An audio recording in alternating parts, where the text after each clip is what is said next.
Let's make some sourdough sandwich bread. Super simple recipe to follow. Even if this is your first time making bread, I promise that you will not feel overwhelmed. Most of the staples needed in this recipe you probably already have in your cabinet, so just pull them out, relax, and just make sure that you have super active, bubbly sourdough starter.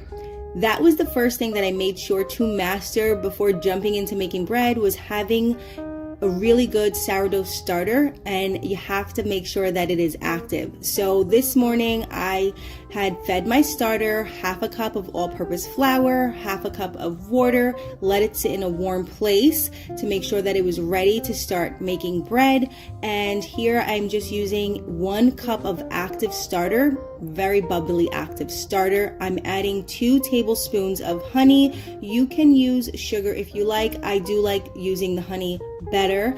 I will be adding 1 tablespoon of salt and making sure to put that all into my mixer. You do not need to use a mixer. This recipe does not call for a mixer. You can hand mix.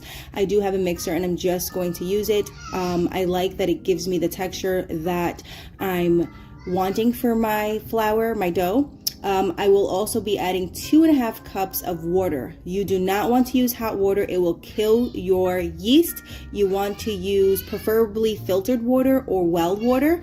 You don't want to use faucet water because the chlorine in the water will kill your yeast.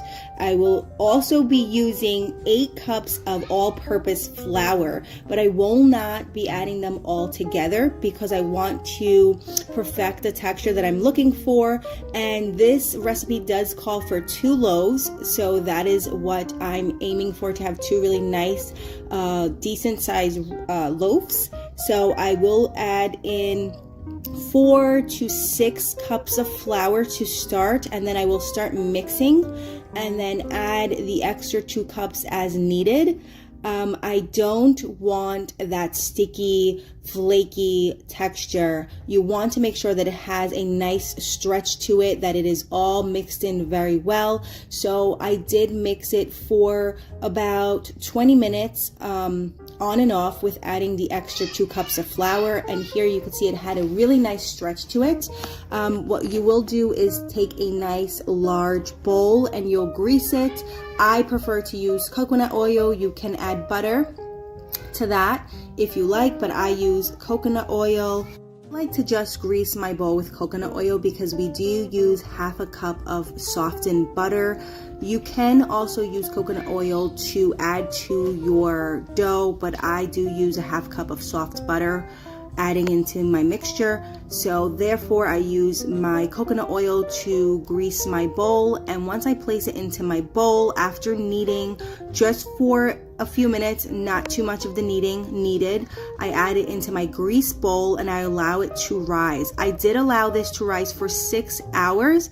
The longer you allow it to rise, it will have more of a sour taste. If you're looking for your family to get really used to having sourdough bread, you might want it to sit for a longer period of time, therefore they'll get used to that taste. I had it sit for 6 hours so that it can rise because we were having this bread for dinner, so I wanted it to be ready. And once it did its first rise, I then greased 2 bread loaf pans with coconut oil and I kneaded my bread.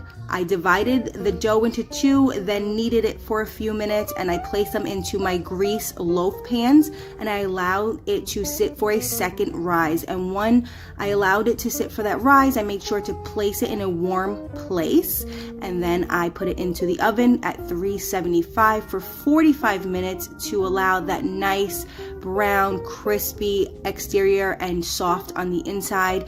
Pulled it out of the oven and allowed it to cool for 20 minutes inside the loaf pan.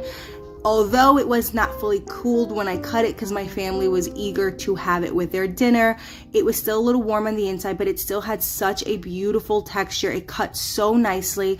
It was crispy on the outside and nice and tender on the inside. If you could see, there's still a little smoke coming out of it because it was still kind of warm, but the family was in a rush to enjoy their delicious sourdough sandwich bread.